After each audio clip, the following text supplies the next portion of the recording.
Take a look at a map of the United States and find the nation's sixth largest city. It's not Dallas, it's not San Francisco, it's not Philadelphia, it's San Antonio, Texas, with over 1,500,000 people and a growth rate that's among the fastest in the country. But if you set foot here for the first time, you'll feel like something is off. America's sixth largest city, yet the streets feel as quiet as a suburb. There's no subway, no skyscrapers packed tightly together, none of the vibrant urban feeling you'd normally associate with a megacity. Instead, there are just wide roads, sprawling residential areas, and millions of cars moving in every direction with no clear destination. Why can a city with 1,500,000 people feel like living in the suburbs? And more importantly, what made America's sixth largest city a place where no one really feels like they're living in a major city? To answer this question, we need to go back more than 300 years to a land that at the time had no concept of modern urban planning. In 1718, the Spanish established the first settlement here, building missions along the San Antonio River. This is a vast plains area, with flat land and no natural geographical barriers to prevent expansion. There are no surrounding mountains like in Los Angeles, no sea or large lake limiting the area like in Chicago or San Francisco. Just empty land, and more empty land, and even more empty land stretching endlessly in every direction. But the important thing is that for the first nearly 200 years of its history, San Antonio remained a small town. It didn't have a seaport for trade to flourish. It didn't have coal or iron ore mines to attract heavy industry. It was just a stop on a frontier trade route, surviving on commerce and military outposts. And this is the first key point we need to understand, because in the 19th and early 20th centuries, what shaped a city was its economy. Chicago became dense because the steel and meatpacking industries needed tens of thousands of workers to live close together. New York became a forest of skyscrapers because the land on Manhattan Island was so expensive and scarce. Detroit became the motor city because the Ford and General Motors factories attracted huge waves of immigrants into a finite area. San Antonio didn't have that pressure. When the railroad arrived in the late 19th century, the city became a regional trade center and was actually the largest city in Texas for 70 years, from 1860 to 1930. But that growth didn't come from any heavy industry, not from a seaport or a financial center. It came from the military, from tourism, and from regional trade. Those three sources of growth may sound diverse, but they actually have one important thing in common. They don't require high population density. A steel mill needs 10,000 workers to walk to their 5 a.m. shift. That's why the workers' neighborhoods in Chicago or Pittsburgh were built densely, house next to house with no wasted space.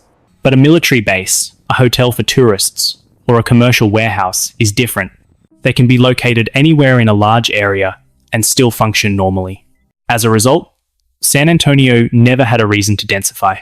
It just comfortably spread out in every direction, because there was land, because nobody needed to live near anyone else, and because there was no single economic center pulling everyone to one spot. But then World War II arrived, and everything began to change in ways no one could have predicted. During the 1940s, the federal government massively expanded the military bases around San Antonio. Fort Sam Houston, Lackland Air Force Base, Randolph Air Force Base, Kelly Air Force Base, they all swelled to meet the demands of the war.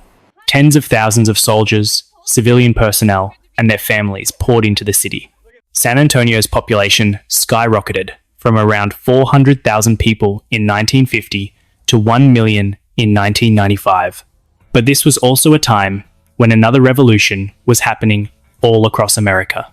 The automobile, the interstate highway, and the dream of a house with a yard in the suburbs.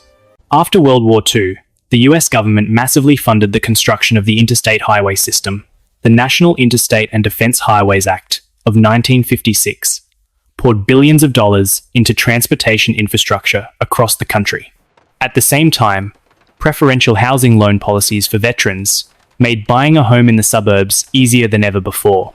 In San Antonio, this meant that new residential areas were built farther and farther from the historic center, and routes like Interstate 10, Interstate 35, and the Loop 410 Beltway turned those enormous distances into manageable drives. The city didn't grow up, it grew out. And every time it grew, the San Antonio city government annexed new land into its administrative boundaries. This was a deliberate strategy. By expanding its borders, the city could collect more taxes from new residential areas, maintain its position in the rankings of major American cities, and preserve its political influence in the region. But in return, what we have today is a city that sprawls across an area of 504 square miles, or about 1,300 square kilometers, more than twice the size of Chicago, despite having only half the population. San Antonio's population density is only about 3,000 people per square mile, lower than even Houston, Phoenix, and Atlanta, cities already famous for their sprawl. It's nearly 3 times lower than that of Los Angeles, the city many people think of as the quintessential example of urban sprawl. And this is where we need to pause to understand something. When we talk about Los Angeles, we often picture congested freeways and endless suburbs. But if you look closer at LA's urban map, you'll notice something important. It's true that 74% of Los Angeles's land area is still dedicated to single-family homes. But in most areas, those houses are built close together, packed onto small lots.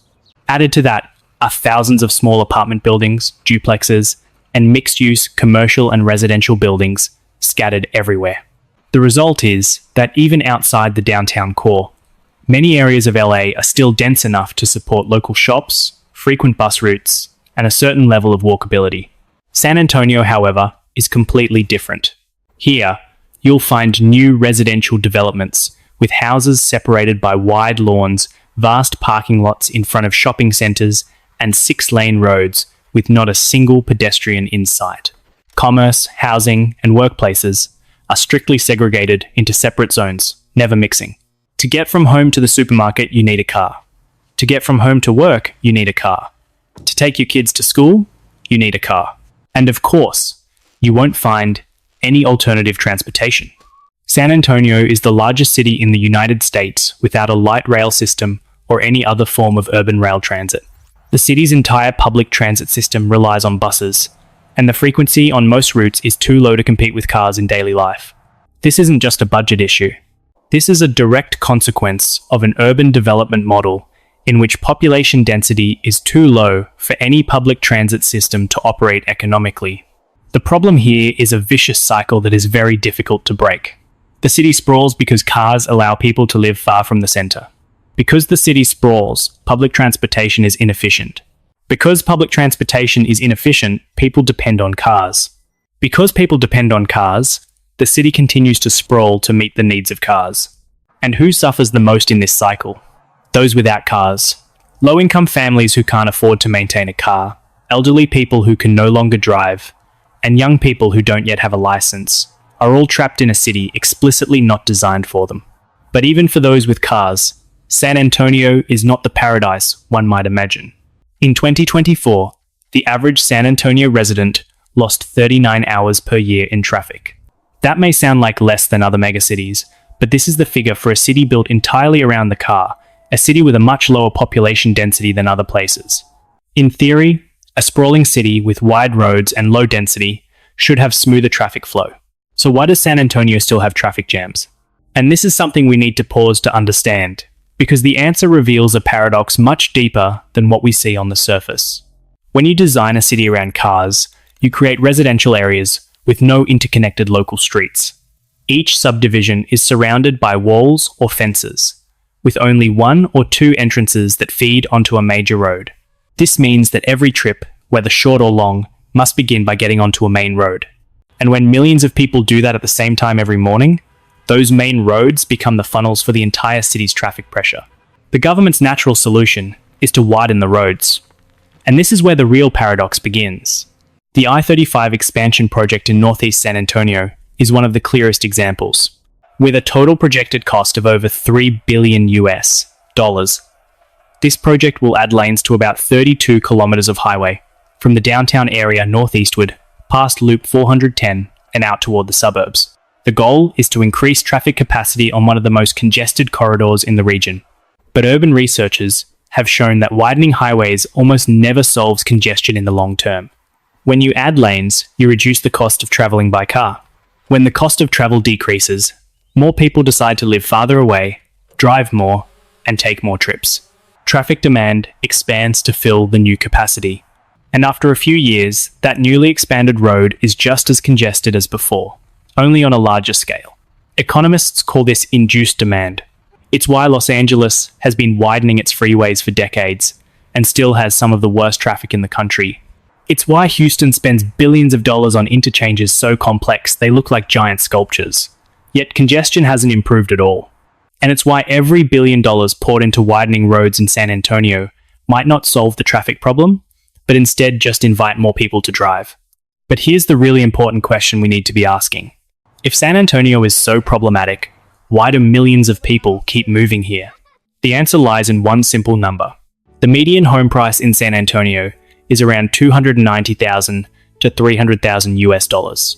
In a context where many major American coastal cities have home prices from $700,000 to over $1 million, San Antonio becomes an extremely attractive destination, especially for young families looking for more living space at a price they can afford. The city is also significantly cheaper than Phoenix, Dallas, or Atlanta, which are already considered affordable options compared to the coastal megacities. But a cheap house doesn't mean a low cost of living. And this is something many people moving to San Antonio don't anticipate. When you live in a city without effective public transit, you need at least one car just to get by. In a household with 2 working adults commuting to different parts of the city, you need 2 cars. The cost of buying the car, insurance, gas, maintenance, and parking can easily add up to $10,000 to $15,000 per year for each car. Add in the time lost to daily commutes, and you start to see that the cheap house actually comes with a very significant hidden cost. But the deeper question we need to ask isn't about individual costs. The question is whether a city built on this model can ever change. And to answer that, we need to understand why sprawling American cities like San Antonio are so hard to change, even when everyone admits the current model isn't working well. The problem isn't just urban planning. It's a complex system of interests that has been built around that sprawling model for decades. Real estate developers make money by building new subdivisions on the outskirts. Those subdivisions require new roads, new infrastructure, and new schools. Local governments collect taxes from those new homes to fund public services. The people who buy homes in those areas want to protect their property values by preventing the construction of apartment buildings or high-density developments nearby. And the automotive, road construction, and energy companies all benefit from people remaining dependent on cars. This isn't a conspiracy. It's a system where every participant has their own rational reason to maintain the status quo. And this is the most important thing to understand about San Antonio, about American urban sprawl, and about how geography and economics together shape the way people live. Because San Antonio isn't a planning failure, it's not the result of incompetence or a lack of vision. It is the result of millions of economically rational decisions made by millions of people over decades, in a context where land was plentiful, gas was cheap, and the car was the clearest and most common way to get around. But when you add up millions of individually rational decisions, you sometimes create a collectively irrational outcome.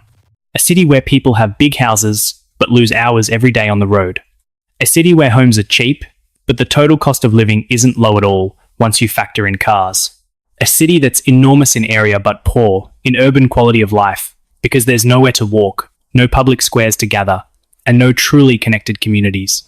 And the question San Antonio faces in the coming decades isn't how to keep growing. The question is whether it can grow differently. Because right now, the city is at a historic crossroads. The population is still growing at a breakneck pace, with tens of thousands of new residents each year. If the outward growth trend continues, the city will need hundreds more miles of new roads, billions more in infrastructure, and more generations of people completely dependent on cars. The cost of maintaining a city this spread out can't keep rising forever without budgetary consequences. Old roads deteriorate, storm drains fail, the power grid needs upgrading, it all costs money. But when the population is spread over such a vast area, the tax revenue per square mile isn't enough to cover maintenance costs. Conversely, if San Antonio shifts toward higher density development, including allowing more apartments and mixed-use buildings in areas closer to the center, investing in a public transit system that can compete with cars, and redesigning new neighborhoods with connected street grids, the city could gradually change in a more economically and environmentally sustainable direction. But that would require a fundamental shift in mindset From the very people living here, the ones who chose San Antonio precisely because it isn't like other big cities. And that's the core conflict for which no one has a definitive answer. The people who move to San Antonio for affordable housing and open space are often the ones who least want the city to change, because any shift toward higher density means their area will become more like the cities they just left. This isn't selfishness or short-sightedness. It is a completely understandable reaction from people who made their decisions based on current conditions and want to protect what they have. But from a broader perspective, the story of San Antonio is not just the story of one city in Texas. It is the story of dozens of American cities facing the same crossroads, places that were built in the era of the automobile and cheap gas, which now must confront questions about long-term sustainability as populations grow, the climate changes, and infrastructure costs continue to escalate. And perhaps the real question isn't whether or not San Antonio can change.